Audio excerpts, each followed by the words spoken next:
Chivalry's not dead.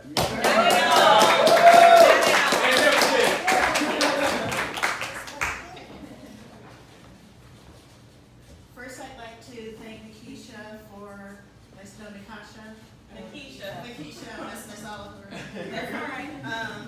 For inviting me to this wonderful reading, and thank you, our genre Urban Arts as well, and everyone there. It's a beautiful magazine. If you make sure you buy it, there's lots of beautiful art and poetry there. Okay.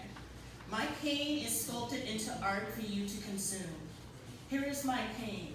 Gunshots echoing into the night, bullets whizzing past me as I flee from abandoned lots, heroin hidden behind the pink bow in my panties, consume it.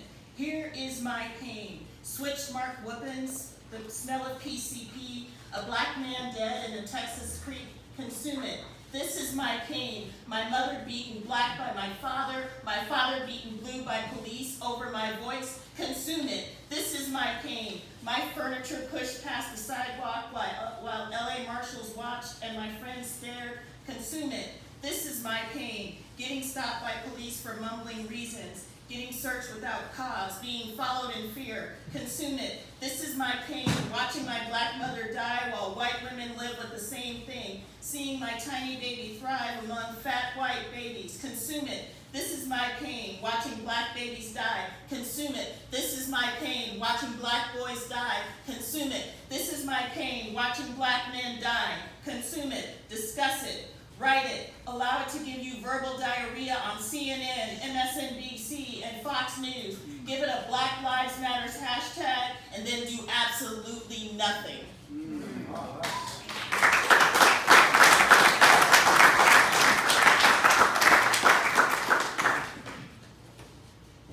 This one is called Feet. I have this broken ankle, as you see, and when it happened, the doctor told me there was going to be a big scar on both sides, and I thought of this poem and I cried a little. Feet. I cleaned my daughter's feet. I swept the warm cloth along her soft earth-toned skin. She grinned and said, "Mom, that feels heavenly." Yes, I remember.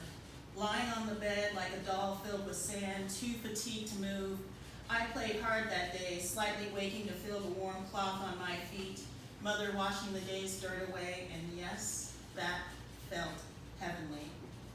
My friends told me their mothers would say that we should all take care to wear clean underwear in case we came upon disaster. Clean feet are most important, my mother said. She said that a woman's feet told the story of her life, and on her soles you could see the road she traveled. She said, you can measure her resilience in a woman's ankles. I was told that if I were to get into an accident dressed like a bum and the doctor saw that I had clean feet, they would take good care of me. I know that may sound silly to you, she'd say. She explained that they would know I tried my best to take care of myself and my dress was more a matter of circumstance than of desire. When I was too tired for an evening bath, she washed my feet. When I was sick in bed, she washed my feet. When we were homeless, she washed my feet. When she felt that she had nothing else she could do, she washed my feet, and yes, it felt heavenly. I tried out for the high school track team. I went in for a physical. The doctor examined my feet and said, "Nice feet," and approved me as healthy. He never asked me if I had on clean underwear. I wondered how many kids would miss out on running track just because their feet weren't as clean as mine, and I thought she was being silly. She was right. And I finally saw her, and there she was, too tired to move, dying. I filled a bowl with warm water. I found a soft cloth. I picked up the soap, Ivory Pure, the only type she would use. I lifted her feet, so long and thin, dark as Louisiana clay. Her veins stood up like road lines,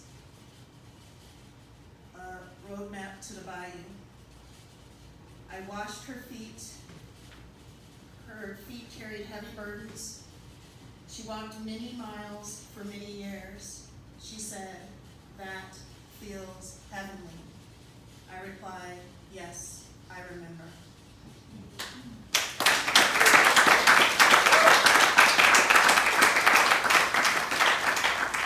I meant to set a timer, and I think this is my last one.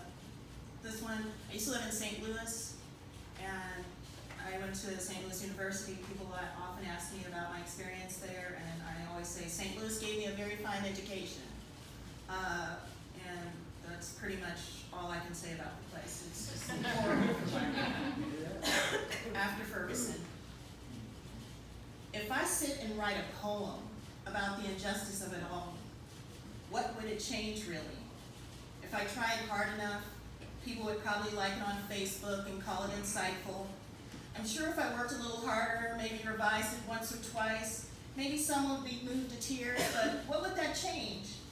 Poems were written in Watts, and all we have are the towers, and stories from my mother who said, this place was beautiful once. We wrote poems for Rodney King and Reginald Denny, and the only thing that changed in South Central was the name. I don't even know what to call the place anymore, and I was born there. We write poems when Emmett Till dies. We write poems when Trayvon Martin dies.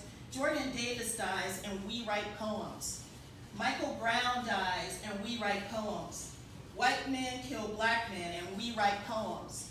Black men kill black men, and we write poems. By shooting, by lynching, by dragging, and we write poems. Black men die, and we write poems. Black men die, and we write poems. Black men die, and we write poems. These lines just don't change.